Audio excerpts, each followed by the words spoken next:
Brought to you by NBC bearing, भारताची पहिली bearing उत्पादक। पंचनाम्याच्या अहवालानंतर ओला दुष्काळ जाहीर करण्यासंदर्भात निर्णय घेणार। जळगावातील नुकसानग्रस्त शेतकऱ्यांना मुख्यमंत्री फडणवीसांकडून मदतीचं आश्वासन। हेक्टरी 50,000च्या मदतीसह शेतकऱ्यांची कर्जमाफी करा। PM केअर फंडातनं मोदींनी किमान 50,000 कोटी महाराष्ट्रासाठी द्यावे। उद्धव ठाकरेंच्या 3 मागण्या। आमदार प्रतापराव पाटील चिखलीकरांचा उपमुख्यमंत्री अजित पवारांशी फोनवर संवाद। नांदेडच्या पूरस्थितीचाही अजित पवारांनी घेतला आढावा। शेतकऱ्यांसाठी सर्वस्व पणाला लावू, काळजी घेण्याचं अजितदादांचं आवाहन। सोलापूर आणि छत्रपती संभाजीनगरात कृषी मंत्री दत्तात्रय भरणेंकडून पाहणी। नुकसानग्रस्तांच्या मदतीवरून जिल्हाधिकाऱ्यांना ऑन द स्पॉट फोन, तर एक गुंठाही पंचनाम्याचा ठेवू नका, भरणे अधिकाऱ्यांवर संतापले। 8 दिवस कुठे होतात? सोलापूरच्या उंदर गावातील ग्रामस्थांचा सदाभाऊ खोतांना संतप्त सवाल। ग्रामस्थांच्या रोषानंतर खोतांनी काढता पाय घेतला। सदाभाऊ खोतांना आता तर हाकलून लावलंय, यापुढे जनता त्यांना तुडवल्याशिवाय राहणार नाही। बच्चू कडूंचा हल्लाबोल। मराठवाड्यामध्ये पुन्हा एकदा पावसाचा जोर। हिंगोलीच्या कळमनुरी तालुक्यामध्ये जनजीवन विस्कळीत, घर आणि शेतीही पाण्याखाली, तर नांदेडमध्ये मुख्य राष्ट्रीय महामार्गावर पुराचं पाणी, वाहतूकही ठप्प।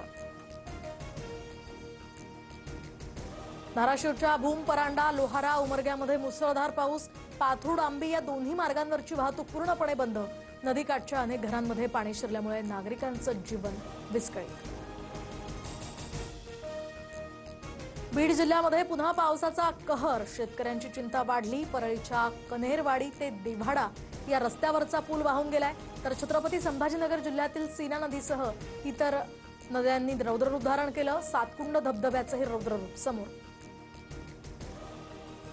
सोलापूरच्या माढा आणि मोहोळ तालुक्यामध्ये शासनातर्फे मोफत धान्यासह पशुखाद्याची मदत, तर दक्षिण सोलापुरात शिंदेंच्या शिवसेनेकडून अन्न आणि जीवनावश्यक वस्तूंच्या किटचं वाटप, तर नाम फाउंडेशन सुद्धा शेतकऱ्यांच्या मदतीसाठी सरसावली।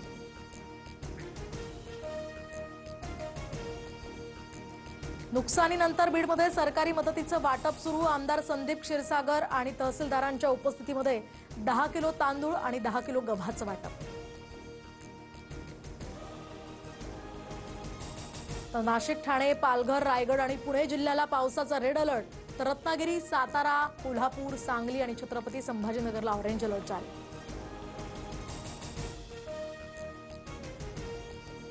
धाराशिवमधील तुळजाभवानी मंदिर संस्थानकडून मुख्यमंत्री सहाय्यता निधीसाठी 1 कोटींची मदत। पूरग्रस्त भागातील महिलांना जिल्हाधिकारी कार्यालयामार्फत साड्यांचंही वाटप करणार।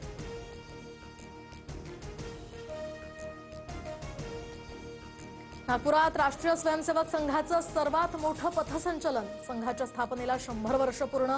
पथसंचलनासाठी स्वयंसेवकांचे 3 पथक वेगवेगळ्या स्थानांवरून मार्गक्रमण करतायत। सरकारचं शिष्टमंडळ जालन्यातल्या धनगर समाजाच्या उपोषणस्थळी। मुख्यमंत्र्यांचं दीपक बोराडेंना फोनवरून चर्चेसाठी निमंत्रण, तर एसटीतनं आरक्षण केंद्र सरकार देत असतं, चर्चेतनं मार्ग काढू, फडणवीसांचं आश्वासन। अहिल्यानगरमध्ये लक्ष्मण हाकेंच्या गाडीवर हल्ला करणाऱ्याविरोधात गुन्हा दाखल। ओबीसी मेळाव्यासाठी जात असतानाच नगरदौंड महामार्गावर हाकेंच्या गाडीवर हल्ला, या प्रकरणी 3घी ताब्यात।